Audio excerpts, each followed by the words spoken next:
Assalamualaikum warahmatullahi wabarakatuh. Perkenalkan nama saya Ayu Febriani dari kelas 2018A. Dalam video kali ini saya akan membahas mengenai evaluasi pendidikan dalam rangka memenuhi penugasan mata kuliah kajian evaluasi pendidikan.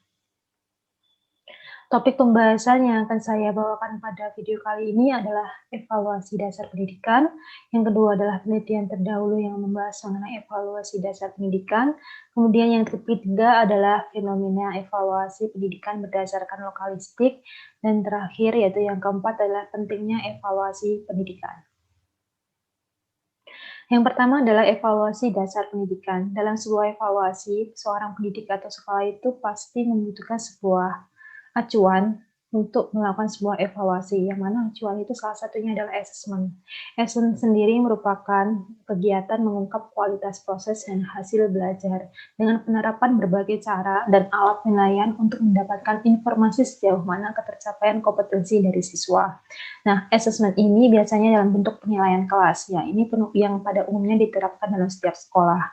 Penilaian kelas sendiri itu memiliki fungsi untuk mengetahui seberapa jauh siswa mencapai kompetensi yang dipersyaratkan, sebagai umpan balik guru untuk mengetahui kekuatan siswa, memperbaiki metode, pendekatan kegiatan, dan sumber belajar yang harus digunakan, kemudian memantau kemajuan belajar siswa dalam semester itu, kemudian mendiagnosa kesulitan belajar siswa, kemudian memilih alternatif bentuk penilaian yang tepat, dan memberikan informasi kepada orang tua dan komite sekolah tentang efektivitas dari pendidikan tersebut tanpa menunggu akhir semester.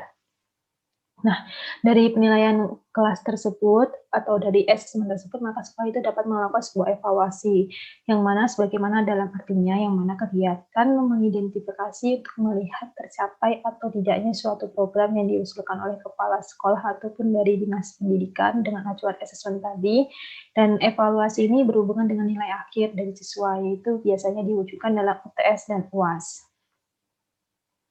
Nah, selanjutnya adalah penelitian terdahulu yang juga membahas pengertian atau pemaknaan mengenai evaluasi dan assessment. Bentuk-bentuk evaluasi jenisnya, nah itu ada ditemukan di salah satu penelitian dari salah dua dari penelitian dari Hidayat dan Abbas Asafah dan penelitian dari Aldi Susandi. Yang pertama adalah penelitian dari Tata Hidayat dan Abbas Asafah yang dilakukan pada tahun 2019. Evaluasi itu diartikan sebagai terdiri dari pengukuran dan penilaian. Dalam konteks pembelajaran, evaluasi itu memiliki kedudukan yang sangat penting dan strategis karena termasuk dalam langkah-langkah pembelajaran. Tujuannya itu untuk mengetahui efektivitas dan efisiensi kelas, sistem pembelajaran, dan ruang lingkupnya itu mencakup evaluasi dalam program pembelajaran, proses pembelajaran, dan hasil pembelajaran. Kemudian secara umum, prinsip evaluasi itu terdiri dari kontinuitas, komprehensif, adil, objektif, kooperatif, dan praktis. Adapun secara khusus, prinsipnya itu terdiri dari keterpaduan, koherensi, pedagogis, dan akuntabilitas. Kemudian dipandang dari jenisnya, evaluasi itu pembelajaran terdiri dari evaluasi perencanaan, pengembangan, monitoring, dampak, efisiensi, dan program komprehensif.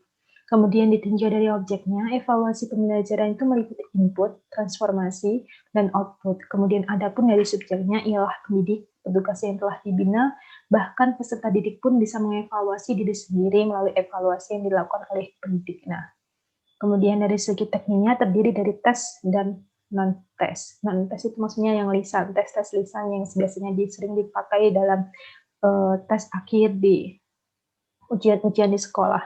Nah, dalam penelitiannya Tata Hidayat Abbas Asnawi ini kan memfokuskan pada pendidikan agama Islam.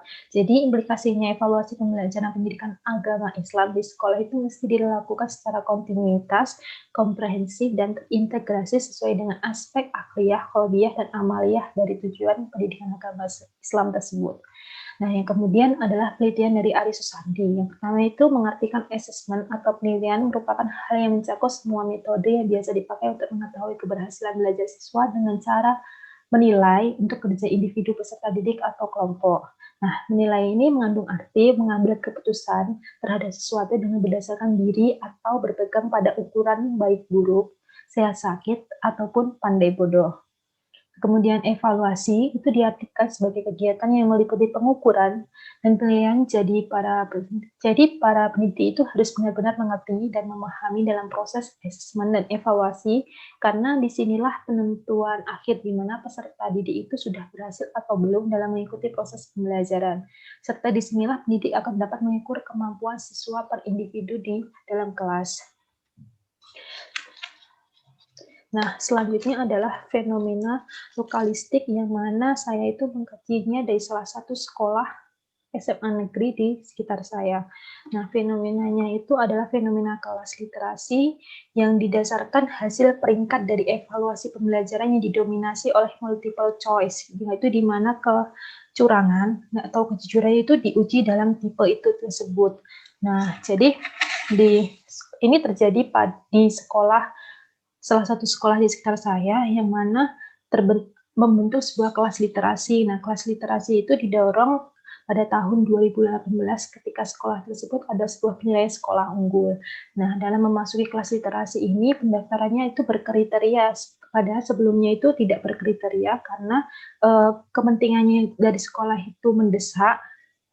Waktu dari penilaian itu mendesak, maka yang pendaftarannya itu berubah menjadi berkriteria, di mana peringkat 1 sampai peringkat 5 saja per kelas yang diperbolehkan masuk ke dalam kelas literasi tersebut.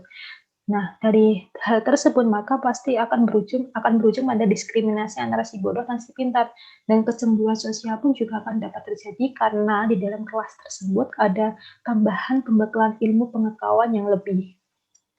Jadi mereka yang berhasil lolos di kelas literasi tersebut akan mendapatkan kesempatan yang lebih untuk bisa meningkatkan kompetensi pengetahuan dan skill-nya untuk dimanfaatkan untuk kedepannya.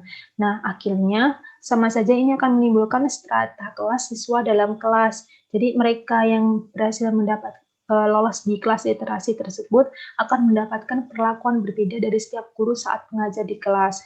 Ini siswa itu yang masuk ke kelas literasi itu akan dianggap sebagai dewa saat di kelas, yang mana hal ini itu berarti menunjukkan bahwa dari kelas literasi yang berkriteria tersebut membawa dampak pada diskriminasi antara si bodoh dan si pintar.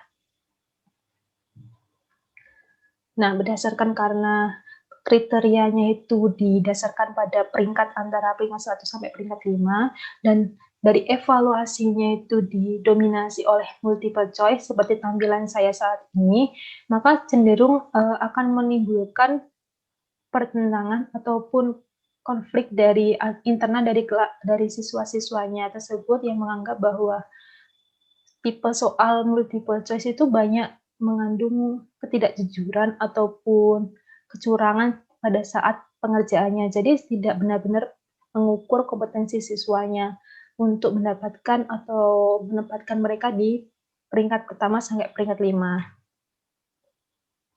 Jadi berdasarkan fenomena tadi, maka pembentukan atau perintisan kelas atau program baru yang hanya berstandarkan pada kriteria peringkat perankingan kelas itu maka tidak akan efektif.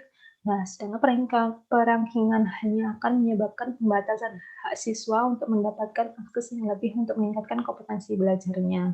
Guru itu harus profesional dalam menjalankan suatu program, dan perintisan program baru itu yang seharusnya juga diperuntukkan demi kemajuan siswanya ternyata hanya diperuntukkan demi kepentingan sekolah semata.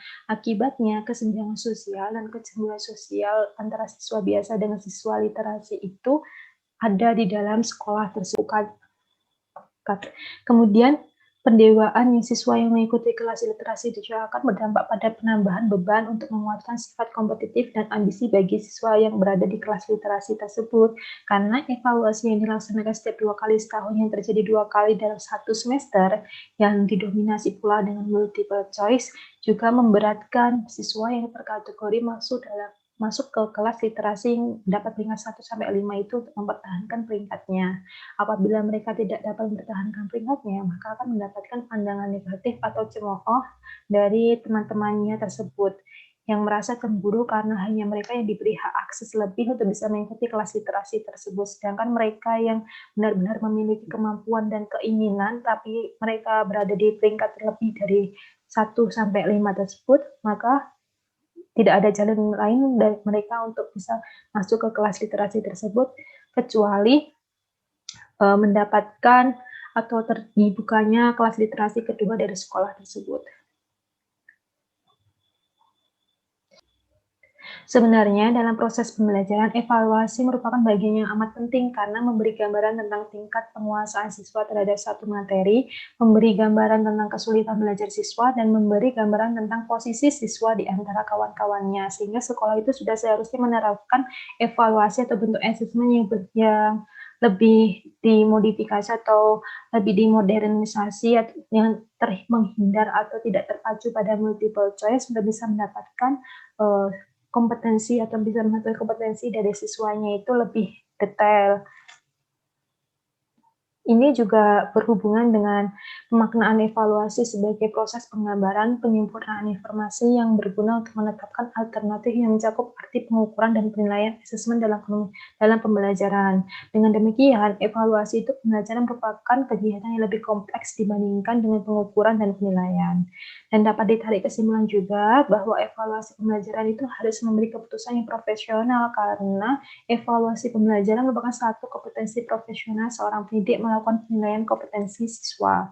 Kemudian suatu program belajar baru atau kelas belajar baru yang sudah diprogramkan sebelumnya itu sudah seharusnya juga dibuat dengan mengutamakan kepentingan siswanya di atas kepentingan sekolah dan harus adil dalam pembukaan atau pendaftaran seleksi dalam memasukkan atau merekrut siswanya ke dalam program atau kelasnya yang digagas tersebut. Pendidik itu harus profesional dalam melakukan motivasi belajar dengan tanpa membanding-bandingkan antara pengetahuan siswa satu dengan siswa lainnya juga untuk bisa memeratakan dan hak siswa untuk bisa mendapatkan kesempatan belajar yang lebih merata. Sekian dari pembahasan saya dan video saya, kurang lebihnya mohon maaf dan terima kasih.